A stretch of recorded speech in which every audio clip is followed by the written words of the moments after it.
Menjelang pemberlakuan pembatasan kegiatan masyarakat atau PPKM pada 11 hingga 25 Januari, Bandara Internasional I Gusti Ngurah Rai tetap beroperasi normal dan melaksanakan pelayanan rapid test antigen.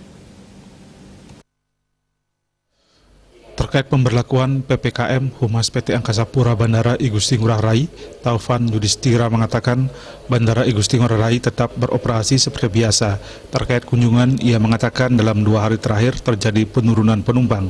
Untuk Kamis sebanyak 6.400-an penumpang take off landing, sedangkan Jumat sebanyak 6.100 penumpang. Ia pun menyampaikan tidak ada penambahan petugas karena kapasitas bandara dalam kunjungan masih 50%. Kalau untuk di bandara sendiri itu memang kami tetap beroperasi seperti biasa atau beroperasi normal sih.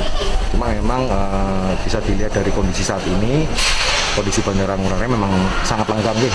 Apakah ini karena PPKM akan berlangsung atau memang ada kondisi lain, kami belum tahu sih. Tapi memang intinya Bandara I Gusti Ngurah Rai itu tetap beroperasi secara normal. Nah, 2 hari belakang jadi dari hari Kamis kemarin sampai Jumat kemarin itu terjadi penurunan. Untuk hari Kamis kemarin itu sebanyak 6.400 penumpang take off landing, sedangkan Jumat kemarin itu 6.100 penumpang. Jadi terjadi penurunan 2 hari belakang ini.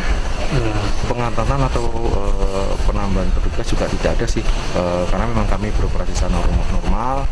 Dan memang kapasitas bandara kami kan memang downsizing 50%, jadi memang tidak full 100% gitu. Dalam pelayanan kesehatan, layanan rapid test antigen tetap berjalan dan beroperasi secara normal. Baik penumpang yang melakukan perjalanan melalui pesawat udara maupun transportasi darat dan laut yang sudah dimulai sejak 18 Desember 2020 terkait surat aturan gugus tugas dan surat edaran Gubernur Bali. Risma, Bali TV.